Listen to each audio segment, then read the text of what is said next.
Good evening, everyone. Thank you so much for joining us very late in the day for most of you, unless we have any colleagues joining very, very early in Asia. It is really a pleasure and a privilege to be with you all this evening, and we are grateful to Catholic Peacebuilding Network for giving us this opportunity to share with you the CRS approach to strengthening social cohesion using the 3 Bs and the 4 Ds. It is my great honor to introduce to you my colleague, Jean-Baptiste Talla, who is going to lead this session this evening. Jean-Baptiste is a peace builder extraordinaire. He has been with Catholic Relief Services for more than 20 years now. Before that, he was a regional advisor for education in his home country of Cameroon, and was also a coordinator for the Association of Episcopal Conferences in the Central African region, or ASERAC. Jean-Baptiste has facilitated hundreds of peace building, reconciliation, and social cohesion workshops at all levels of society, from the grassroots to the upper echelons of power. And through his experience and with his tremendous wisdom and heart, he has distilled an approach to strengthening social cohesion, which has been documented in the publication, The Ties That Bind, Building Social Cohesion in Divided Societies, which was published by CRS in 2017. And he's currently working on a second edition that is forthcoming within the next year.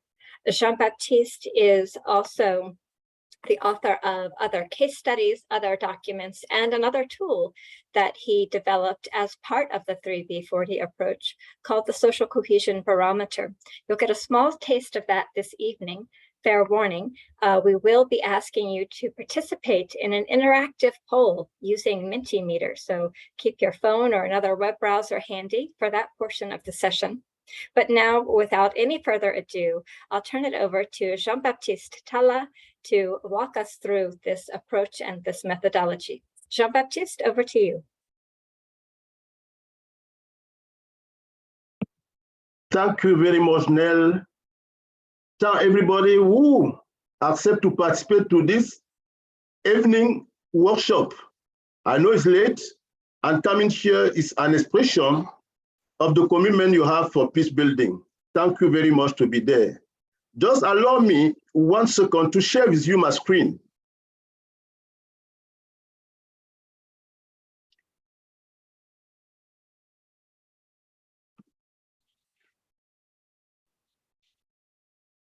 Please, can you see my screen?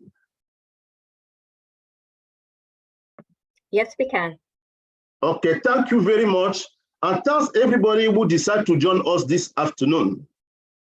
As Nell said, we just want to share with you a taste of an approach that we are using at CRS to try to rebuild broken relationship within conflicted communities. And this approach is called the 3B4Ds.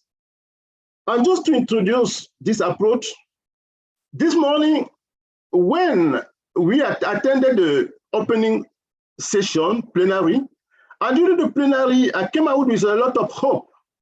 A hope that we as Catholic peace builders, we have to build this hope within people. And all of us are aware of the fact that our teaching, the Catholic social teaching, give us a lot of values that can guide us in what we are doing. We know about principles, we know about everything, but the more difficult thing is how to apply it, how to transfer what we know into practice. And talking about what we know, while I was preparing this contribution, I found some quote from the Pope, who really bring us to understand how he's calling all of us, this prophetic voice is calling all of us to overcome what really blocks us to be open to others. I just highlight few of things that he tried to say, that these are things that really bring us not to be open and to dialogue and to work in reconciliation with others. I know all of us know about all these things. I just choose few quotes from the Pope homily on Pentecost, and few also from the document that we all know about it, Fratelli Tutti, where the Pope is really inviting us to overcome the dark clouds by renewing hope, to move from loneliness and lack of love to great connectedness and fraternal openness. He's calling us really to go beyond victimhood, to go beyond pessimism, so that we can get connected with other people and try to build a better world for all. I think all of us teaching peace building, working on peace building in the field, we know about peace building principles. We know about what to do to bring peace, but our world is still crying. It's still out, and we can ask ourselves, how can we really move from what we preach to have to effectively contribute to peace? And the approach that came, and Nell talked about it just a minute ago, the 3B4Ds is not a teaching approach. It's an approach that helps us to take all the knowledge we have in head and bring it to our heart and try to live with the approach. Most of the time, we know about peace building, we know about principles, but how to go from what we know to what really, to how to go from speaking about peace and doing good. The 3B4Ds we are going to explain to you is an approach that really helps us in communities that were divided to bring people all together. And to make you understand how difficult it is to travel from our head to our heart. I used to say that when you use your hand like this, the journey is very short from your head to your heart. But how to bring all the knowledge you have in your head and put it in your heart and live with become very, very difficult. And I learned this from a cardinal, His Blessed Cardinal Guyon Van Thuan, who really shared with us a story I want also to share with you, to make you understand the usefulness of this approach before describing the approach. The cardinal shared with us the story of 3 people who really know everything on peace building. And these 3 people were a priest, a pastor, and an imam. They speak about love, about how we need to love each other. But they go to God to ask for peace. And the first person who got to ask for peace was the priest. And when he arrived, God asked him, what do you want for peace? He said, my Lord, you know, in the world, our problem are the Protestants. If you can remove all the Protestants from our world, for sure your world will be a peaceful one. God said yes, and he asked the second one to come. And the second one was the pastor. And the pastor said, my God, please just remove all the Catholics, because when we say go right, Catholics say go left. If they were not Catholic in the world, for sure we are going to have peace in our world. And God said, yes, let's call the imam to come and ask something for peace. And the imam said, my Lord, I don't have anything to ask for you. Please just do what the others said, and then we are going to have peace. You see, these are people who know about peace building principles, who know everything, but who think that those who are really, how can I say, obstacle for them peace are people who are near them. I'm sure maybe you are laughing, I cannot see you. But this is sometimes our own situation where we are talking about peace. But how to build peace becomes very difficult, because sometimes we think that our neighbors is the obstacle for our peace. People who belong to another political parties are people who are against our peace. People who belong to another identity group are those who really are obstacle to our peace. And if we bring them to, if those people are not there, we are going to live peacefully. This is just because we did not have a chance to do our journey from the head to the heart. And the trick for this approach is really an approach that helps us to bring a divided community, to do this journey from the head to the heart, and try to come together and started doing some cohesiveness and try to reconcile each other. And what is the trick before the approach? It's a layering of the appreciative inquiry 4Ds to the 3Bs.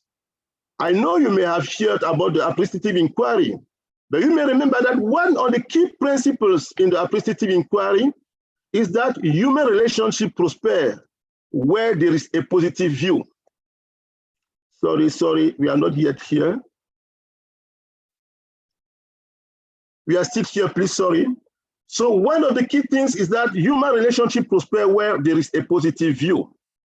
And we discovered that when we were working with armed groups. Most of the people who decide to kill and go and become members of armed groups are people who have a negative perception of themselves or negative perception of people around them, who think that the world is upside down because they don't have any dignity. They are not human beings. And we discover that when you bring these people through a process, that brings them to recognize again that they are human beings, that they have something to offer to humanity. These people can use the same strength they were using to fight and use it to build peace. And this is the first stage that we call discover. During the discover process, it's a matter of bringing each of us to discover that we are a wheel of gold, and this gold can be useful for humanity. And we discover that when somebody discovers that he has gold, then this person can dream. And dream is to project himself and to see beyond the actual situation and think what is the better world can I dream of? What may be? What is the new things that I can work for? And really, I share this from my heart. Many people who were fighting, when they started dreaming, thinking that they have something to offer, this changed their life. And then when you dream, you need to design. That means to reflect about the process. What could I do? Who could help me to achieve my dream? What are the factors that impact my journey toward this dream? And when you design, then you need to deliver to ensure that the action is, to ensure that the change happens. So those 4Ds, discover, dream, design, and deliver, are the pillar of the associated appreciative inquiry that we're layering with the 3B. And what are the 3Bs?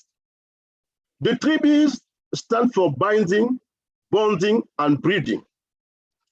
We recognize that in violent situation, in conflicted situation, the person is hurt.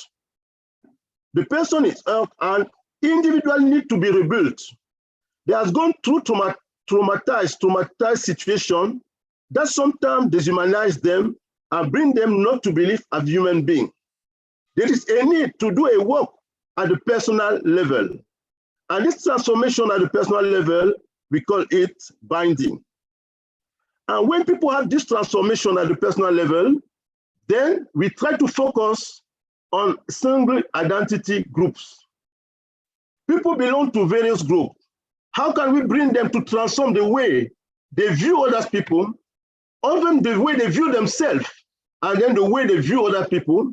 If they don't see themselves just as victims or as offenders, they see themselves as human beings, they can dream, and through the dream, they can be open to the third B, and the third B is breeding.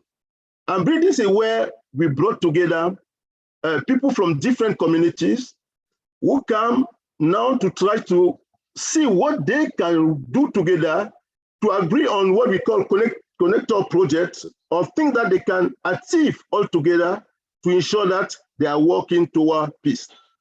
So the approach we just tried to describe to you is a layering of the 3Bs and the 4D of the Appreciative Inquiry. We came out with what we call the Appreciative Inquiry frame, integrated frame. No, what we call the Social Cohesion Integrated Frame. This frame, as you see, really brings us to have some question that guide us when we are working in communities, when we are working in even a setting of workshop with people who have been chosen from the community to attend social cohesion workshop. Let me just take you through the first line, where we layering the first B and the 4D. As you can see in the table, you see, sorry, the first question, what do I have that is positive? You know, most of the time people think about what they don't have, but we have some things. Each of us already have some goals that he can offer to the humanity. Most of the time when somebody discovers that he has something to do, this is a start point of changing. I remember people who were thinking that really the world is on them, and who really discovered that, who discovered that they have a lot of riches. Then they decide to dream, to think, what is my dream? It's not what is the dream of my neighbor, what is my dream? What should I have to improve in the way I'm living with others? What do I have that I can offer to help building peace in our communities? And finally, what can I do? And during the workshop or during the work in the community, we bring individuals to go through this process. I usually say that this approach, just to explain it theoretically, is very difficult. But when people go through it practically, after hour and hour, you see how people are changing the way they are behaving. And by changing, they are moving towards a new way of seeing things and a new way of living together. Just to give you a very quick illustration because of time, we come here with few examples of where the approach has been applied. I cannot go through all the examples, but this is just few of them because by now we have been applying it maybe in no less than 15 countries. And every time we see that this approach really brings people who were divided to be well connected. Let me maybe choose the samples. The first one, where the approach really started to be implemented. We started in Central African Republic. You may remember that Central African Republic went through a violent conflict, which have a connotation or religious connotation, even though when we went in the country, we discovered that it was not a religious conflict. It was a conflict between people who believe that they are excluded from how the country is managed, and they would like also to manage to be part and to benefit from good from the countries. But this conflict got a religious connotation where people felt that maybe it's Muslim against Christian. And when we arrive in the country to work with the country, we discover this division, and we have an opportunity to work with Christian, let's say with Catholics, first with Catholics. And the bishop you see here now is a cardinal. At that moment, he was the Archbishop of Bangui. He attended the workshop, a one-week workshop together with other Catholics. Then we organized another workshop with Muslims, and another one with Protestants, with the key leaders attending the workshop. Those three key leaders at the end decided to work together for peace in the community. And now they are the most speak person for peace in Central African Republic. Unfortunately, the imam passed away, but there's another imam who replaced him in the team. But I can share with you at the beginning, they themselves were afraid for their life. But when they go through the process of 3B4 this, at the end they found that your life is useful when you can give it to others. And they are giving their life day to day to try to rebuild peace in their own country. I will have also taken the case of these women in the Great Lake region, women from Rwanda, Burundi, and DRC, who went through the process, and those were women doing very little things in the community, and now they have become agents for peace in the community, and they are open each to others, and they have a strong ties among them from Rwanda, Burundi, and DRC today, thanks to the application of the 3B for this approach. We also apply it in other countries, like in Cameroon with religious leaders, in the Gambia with members of the National Assembly, with the youth group in Togo, who are now really taking out the social cohesion process all over the country in Togo, and also with communities leaders. At all levels of the society, we found that by layering the 3Bs to the 4Ds, there is a possibility of helping community to move from hatred and try to rebuild right relationship among them. My dear colleagues, my dear people who are attending this workshop, this is what I really wanted to share with you about the 3B for this. And to do this, we use some tools. Nell spoke about the ties that bind, who described really how the approach is implemented. And this ties that bind has 54 tools that are used, are practical tools to bring people through a process, through a transformative process that lead them really to do what I call the journey from the head to the heart. And we have tools like the Tree of Life. Those tools really help people even to, how can I say it, to be more aware of the trauma and even to see how they can overcome some degree of trauma to be open to others. Then we have the dream exercise that bring people to build on what they already have and to think through and see how they can be agents for peace in their own country. And during the design process, we have designed what we call the social cohesion barometers. And I think we will do a little exercise today to apply this barometer to see how this can work properly. And then for the design, one of the key tools we are using is what we call the metaphor of traffic lights. I think all know about traffic lights. You have red who says stop, yellow who tell you to pay attention, and the green who asks you to do things. During the process and at the end of the process, we bring people to do their own personal traffic lights. That means to be a peace builder or to be living in peaceful way with people around me, what should I stop doing? What should I be doing more? What should I be paying attention of? And we also ask people as members of the same group to think through, what should we stop doing? What should we be doing more? What should we be paying attention? And to open dialogue with others, we ask them also to propose a traffic light to others. And based on the traffic light proposed by the different group, they try to discuss and see how they can combine. And most of the time they discover that through the traffic light, they discover that maybe something they were thinking was also what the other people were thinking. And this really bring them to set up the foundation of building a more sustainable peace among them. My dear, this is what I really wanted to share with you. And now I will call my colleague Nell to bring us through the little exercise. But before that, maybe there are some questions of clarification.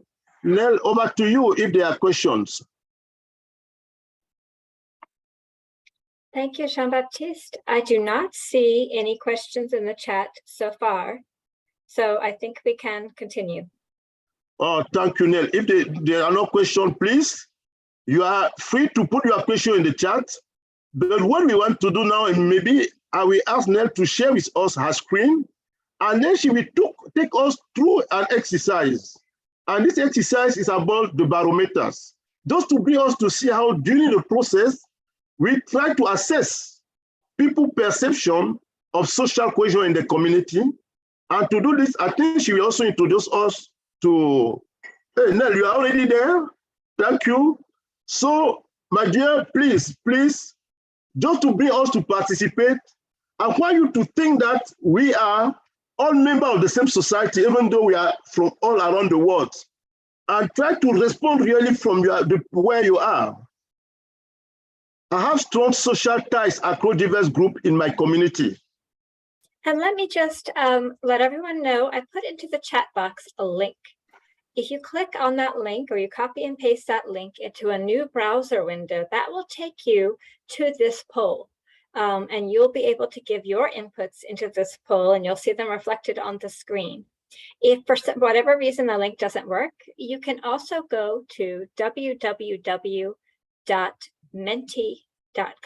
That's www.menti.com. And you would enter the code 52812132. So hopefully that is going to work for you. If you have any difficulty, please do feel free to let us know. Just put it in the chat or raise your hand and we'll try to solve that problem for you. But as Jean-Baptiste said, we're giving you a small sample of the barometer. He'll explain more later. There are actually 3 different spheres of the barometer, and this one we're focusing just on the sociocultural sphere. And within this sphere, there's going to be 6 questions that you'll have a chance to respond to. And as he explained, you want to imagine that we're all part of one global society. Normally, this tool would be used with people within a defined community or geographic area, and they would have a shared frame of reference. So since we are a global audience, we'll just ask you to imagine that we have finally realized the dream of one human society as you respond. I see, Jean-Baptiste, that we have about 15 answers so far. And we see that in response to this first question, we have 4 that say they agree very little with the statement that they have strong social ties across diverse groups in their community. The great majority at 10 say that somewhat, and 3 people feel very confident in saying that they fully agree that they have strong social ties across diverse groups in their communities. Jean-Baptiste, any commentary you wanted to offer? I think we will consolidate all these results at the end so that can generate the type of discussion we used to have. But maybe, Nell, you can move to the next question. Sure. So we have folks who are very, very quick with Mentimeter. And so results have already come in on the second question, which is, to what extent do you feel that members of your community trust each other regardless of their identity differences? Here again, we find the majority of the responses clustered there at the somewhat level, right there in the middle, and a few folks saying very little and fully. So I'll just pause for a moment here because I know we had more responses on the first question and I don't want to move too quickly and lose anyone. Yeah, let us wait again a few minutes to have others' answers.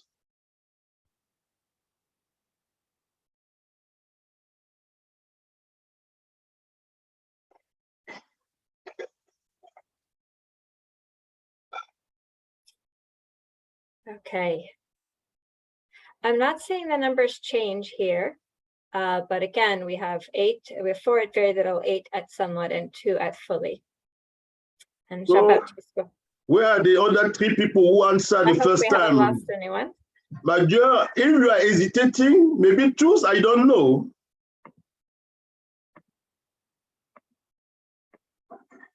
We want to be all together.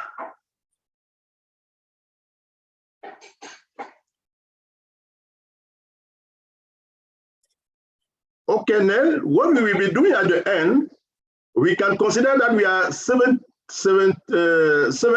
people who attended, who are responding. Then those who will not respond, we will put them to, I don't know, to have the same numbers. Okay. Thank you. For the sake of this exercise, that sounds fine. So moving on to the third indicator in the sociocultural sphere. Here with this third indicator, what we're asking is the extent to which everyone is treated with dignity, regardless of who they are. Again, we're finding a similar cluster of answers, Jean-Baptiste, with most folks saying that's somewhat true, that everyone is treated with dignity regardless of who they are.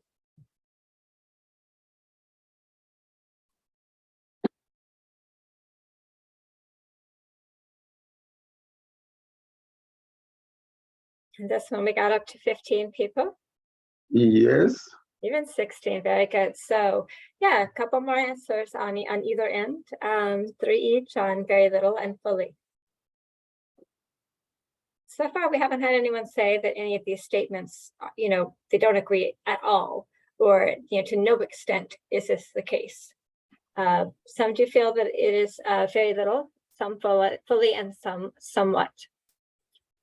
So yes, okay, there is a comment in the chat, commenting, and we can maybe process some of the feedback on the tool as we get to the end of this short exercise, saying that it's difficult to go from somewhat to fully. And so maybe having an intermediate option there would be helpful. Well, thank you for that suggestion. Yeah, thank you. So moving on to the fourth of the 6 indicators in the sociocultural sphere.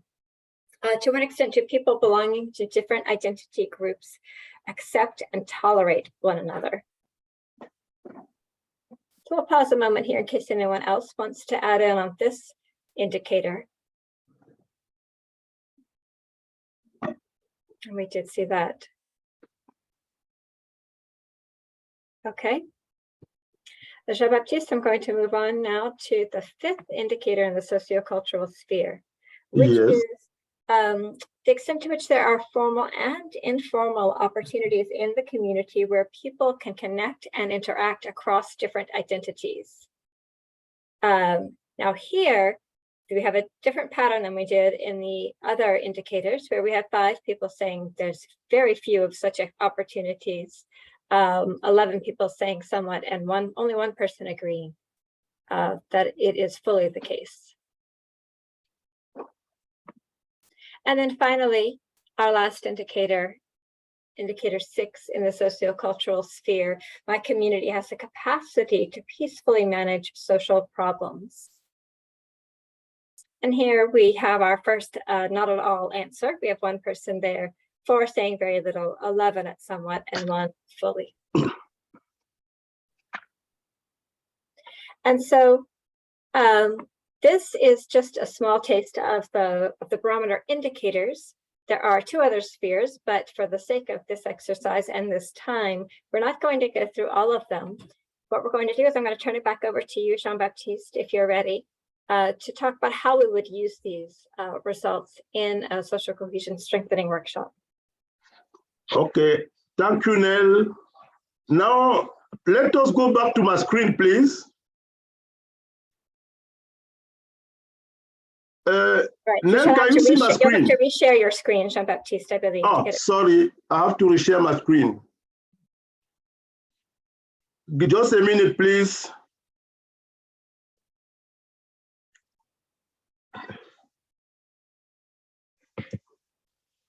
Okay, can you see my screen?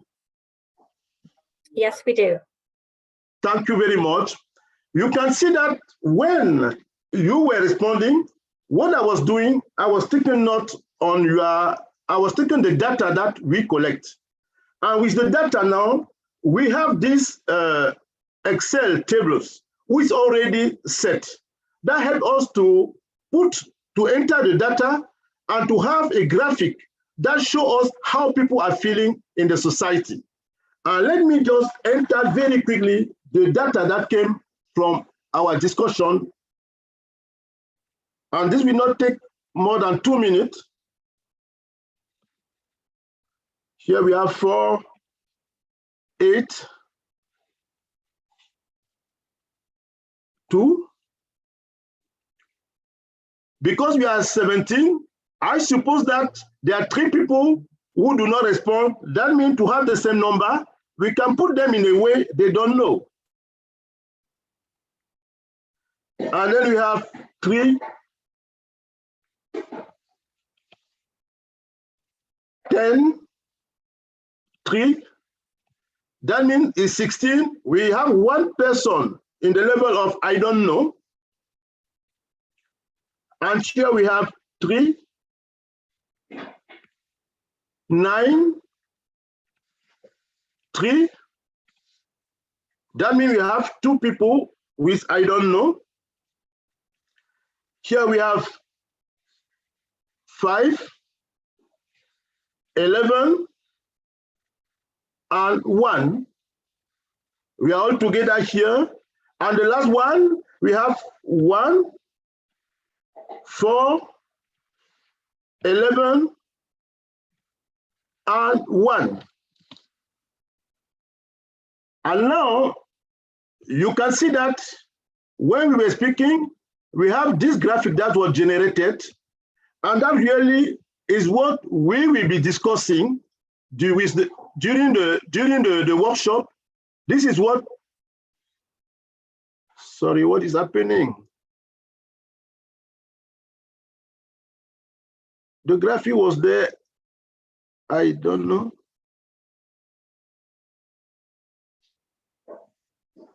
You know, using virtually sometimes. Are we still together? They're all here. Hello, Nell, do you still see my screen?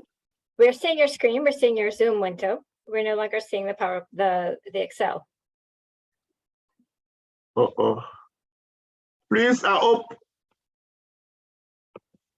we will have everything set.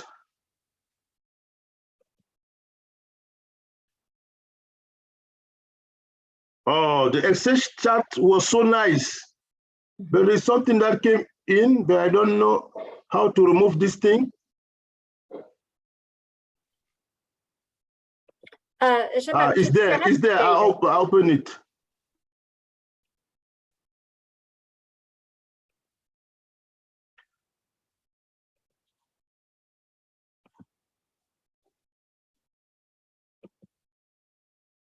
Okay. Finally, we got it. Nell, can you see the graphic? Yes, we do. Okay, my dear, you see, now this is how the result is generated. And from the result, you can see we have not at all who is blue, very little who is red, green somehow, and how do you call this color again, Nell? Fully? Purple. Purple, and the last one, the blue, I don't know. And you can see that if we were members from the same society, from the same group, this graphic we generated question amongst us and bring people started thinking, what can we do to improve the situation, to move from this situation to the dream that we will have designed before going through the barometers. And really, this really helped people to reflect on the situation. And sometimes when we finish it, you see some people crying according to what they have discovered through this process. And as Nell said, I think we are going to share with you maybe the indicator for all the three spheres. Because for us, we find that social cohesion, to assess social cohesion, you have three spheres: social, cultural, political, and economic. We just used to test these tools on the socio-cultural aspect, and we really wanted to give you some time to discuss it, to ask questions on the presentation, and also to share how you view this approach, and maybe you have another approach that can be helpful to all of us, and this is time to us to share. I think now we have enough minutes to be sharing. Up to you to manage the chat. Yes, Jean-Baptiste, I can tell you there are a couple of questions that have come in the chat, if you would like to hear them. Yes. Right, so there's a question about whether we use intergroup contact theory, the contact hypothesis, in our work, which presumes that if you bring people together from different groups in a safe space, with different equal status, that they would begin to be able to build relationships in a way that would foster understanding. So there's a question about whether we use the intergroup contact theory in our work. And then there's also a question back to the traffic light of if you could provide an example of what people would like to stop doing as to build peace or as peace builders. Okay, talking about using intergroup contact, maybe this brings me to explain how we are choosing. In each society, we try to identify the entry point in the society, and we prepare everything with the entry point in the society. For instance, one of the key lessons we learn through the process of providing support to different countries is the importance of religious leaders in the communities. We found that religious leaders can open door to all type of group we have in the society. In the case of Central African Republic, for example, through the religious leaders, we were able even to train the armed groups. The Anti-Balaka and the Seleka, we had a workshop with each of those groups. And at the end of each workshop, they were saying, please, can you bring us together so that we can try to work together for peace in our country? They also bring us to be open and to have a workshop with people from the government, with people from the parliament, with people from civil society, because we found that really the religious leaders are the entry point that can help us touch all the groups. And most of the time also, that's why we believe on the 3B process. If to bring people together, you need to ensure that they are prepared not to fight each other. Because if you don't pay attention and you bring people from conflicted group to come together, they may end up fighting even during the workshop. So the process, the 3B4D process, really bring to prepare people from the individual to intra-group, and then open space for the intergroup. And now, maybe the other question about the traffic lights. What are something that people want to stop? You know, I'm hesitating to give you an example, but if we were in the process, I will ask you yourself, after defining what is our vision, you try to reflect one time. You reflect yourself and you see, okay, in my way of doing things, there is something that I have to stop. There is some behavior I have to change. I have maybe brought in just some examples of traffic lights that came out from video workshop. And we will find how people in the community even say that I will stop, how can I say, I will stop corruption. For instance, I use this for people from the government. I remember people, how can I say, the deputy with who I work in the Gambia. One of the key things they say we need to stop, they say we need to stop corruption. And I bring there, that means most of you are corrupted. They say, yes, we also are part of the corruption that is going on in the country. And this is really creating problems in our communities. So we need to stop that. So there are some things, the behavior, and this came at the end when people have gone through the process to discover who they are and to decide really that is something they have to change. You see, my hesitant to give you an example is just because I need to think about myself and think to become a peace builder, what should I need to stop doing? What should I need to be doing? For instance, if I could take maybe an example, personal examples, you know, sometimes we are talking about fighting against racism. All of us, sometimes we have some prejudice. We have some that came from our single narrative, from the communities. Sometimes we need to stop that. And there are people who say, I have to stop thinking that this group hate us. I have to stop this. So those are type of things that came out from the process. But it's not the facilitator who tell them what to stop, but they have to reflect. And this is through the process, they reflect and they discover that, oh, there is something that we have to change in our way of living. I don't know if I was clear enough, but it's the people who really have to think about what should I stop doing.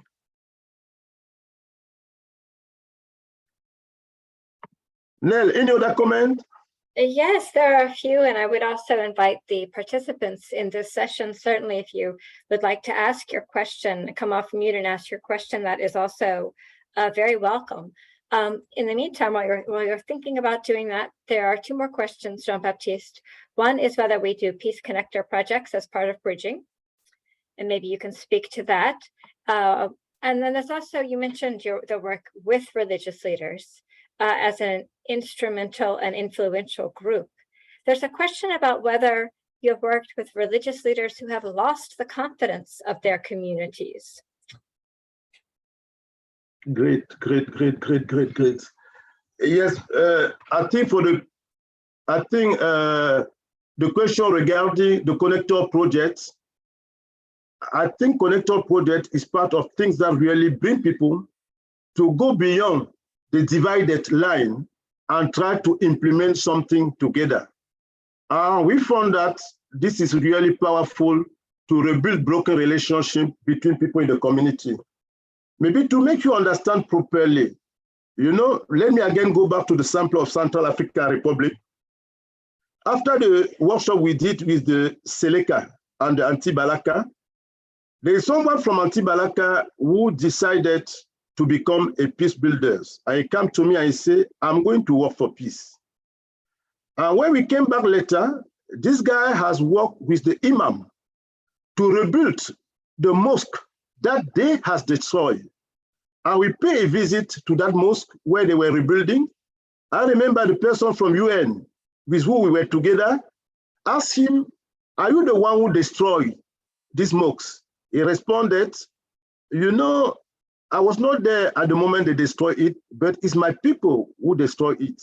After going through the process, I discovered that I need to take responsibility and work with Muslims to rebuild what we have broken. And this rebuilding the mosque together really offer a space where people can reconnect and see how they can move together. But again, the connector project has to be decided by the communities, by people who are coming together. And this is one of the key results that we have through the bridging process.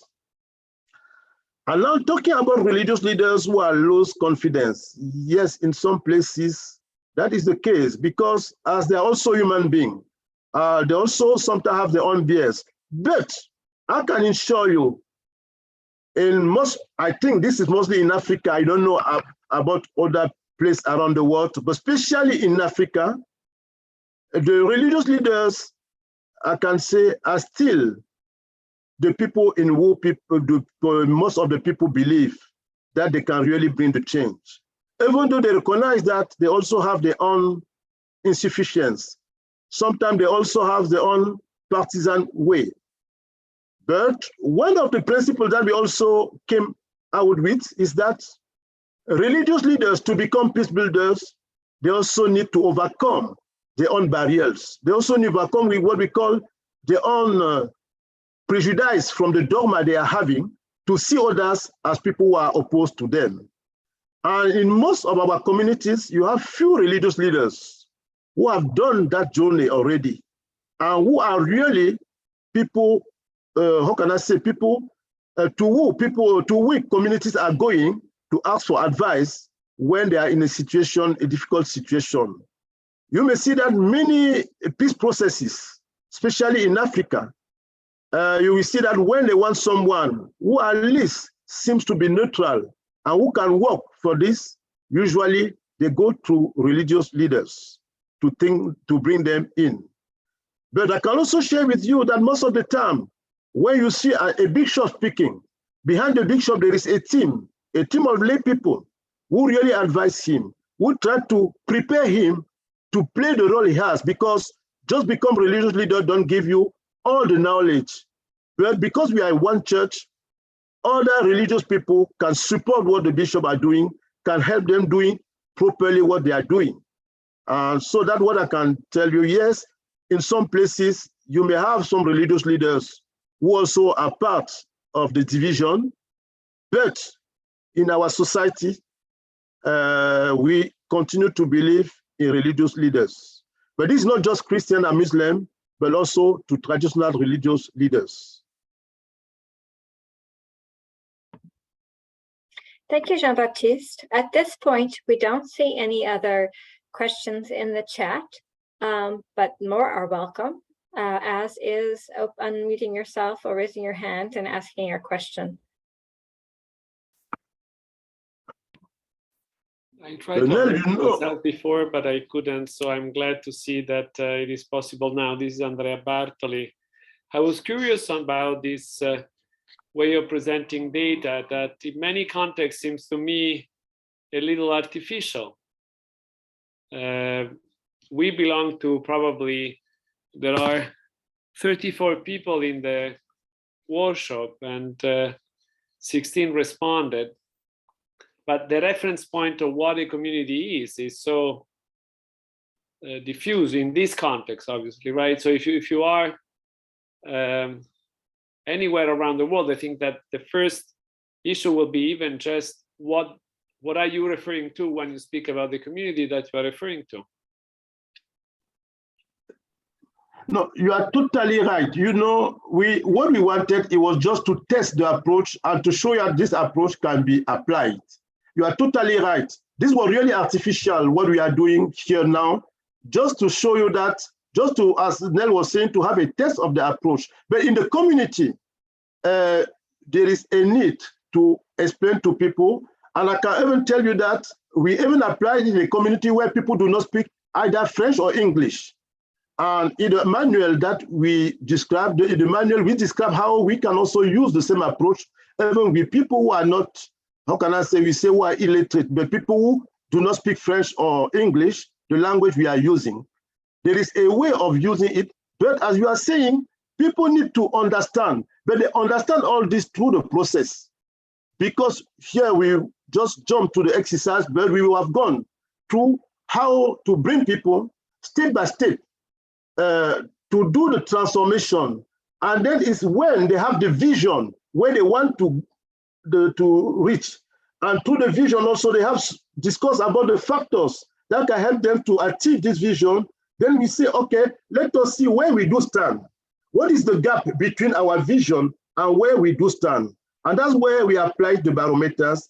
And people have to understand the question. And today, we go very quickly. We have started by presenting the, how can I say, by presenting the question to you first, try to explain the question, discuss with you about the question to ensure that you understand the question before going to the exercise by himself. But because we are virtually, and then also we were trying to find what is the best way, at least to test something. And that's why we use it this way. It was really artificial, but in a concrete life, it really brings people to respond and to reflect on the situation. I don't know. To me, it just provokes a distance.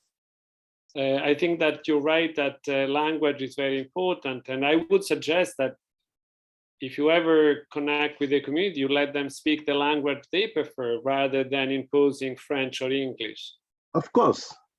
So I would say that the instrument is a little too technocratic to me. My reaction to the instrument is certainly not positive. No, you are right. You know, as I will say it, explaining this approach virtually, even in a class, is not the application. You know, I work in setting where people do not speak French. And we work with the same tools, but in a practical way, where people use another way of expressing. Sometimes in some place they use tools. If we were in a practical way, I will show you how people in community where they don't speak French, we work with people in the community who understand and speak the language. Then all these tools has to be contextualized. There's not a tool, it's like a knife. It's useful when you contextualize it, when you use it in a place where you are. And you are right, just talking as we are talking virtually, you may think that this is not practical, but I can assure you, if you go through the process by yourself, by the end of 1 or 2 days of the process, you will discover how this tool is very transformative. And when I'm talking about the communities, the place we are working is not where people speak French. They speak local languages. And in those places, we use local language. We use images from the context to bring people to work on it. And that's how these people come together and started thinking how they can continue working together. And you see, I gave you a few examples, but really those examples, things are not done just in French. They are also done in local language by people who are in the communities.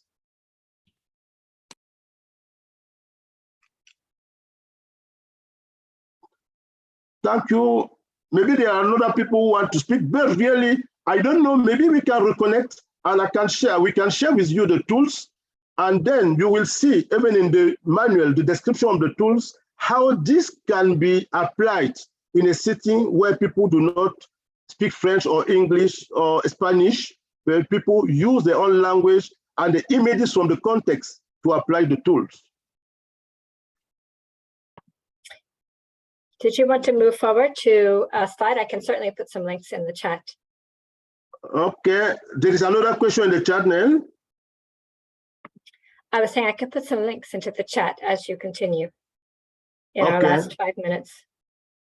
Yeah, okay. For the last 5 minutes, I think this could be very helpful to share with you really some technical resources that is already out there and that can really help us to deepening our learning on this approach. The manual that really describes the approach, we call it the ties that bind, building social cohesion in divided communities. And it's really the description of the process, step by steps, with tools.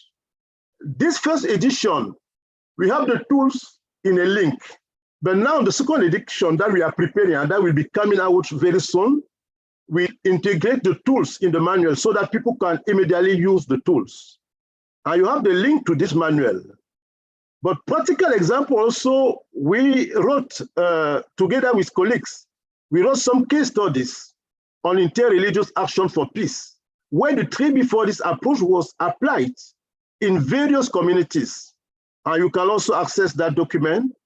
And the barometers that we just show a very little of it to you. And you were right saying that, oh, the way we apply it here is artificial. Yes, it is. But practically, it's not artificial because we are working with people in the community who are living and who are speaking about their own communities. And we design the mini social cohesion barometers, which explain the process of the barometers, give examples of barometers, how things have been done. And then also, we work together as a team to design what we call the social cohesion indicator bank.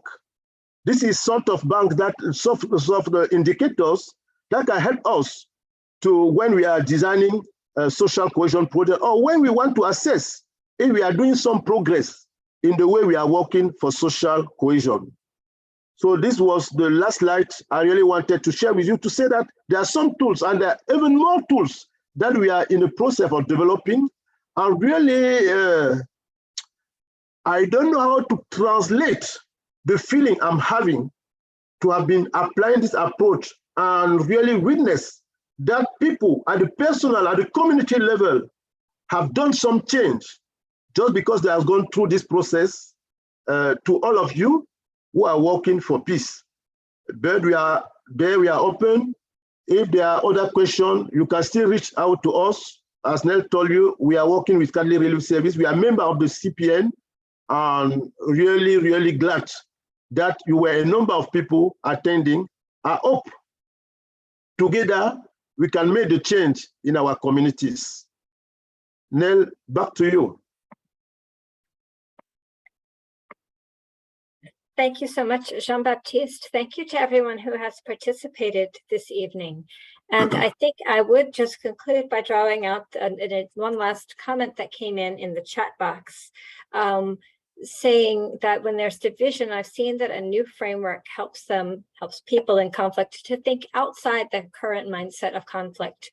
And I think this is something that I've heard you say many times, Jean-Baptiste, when you talk about that journey from the head to the heart, and when you emphasize the importance of bringing that positive, appreciative 4D lens to the work, that it's really about introducing a space where people can contemplate their own situation in a new light, in as positive a light that is possible, and discover all of the possibilities that they hold within themselves, within their group, and across groups in a society.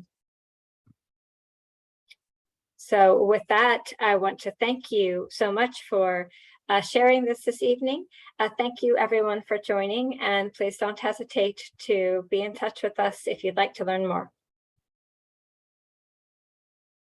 Good night. Thank you very much.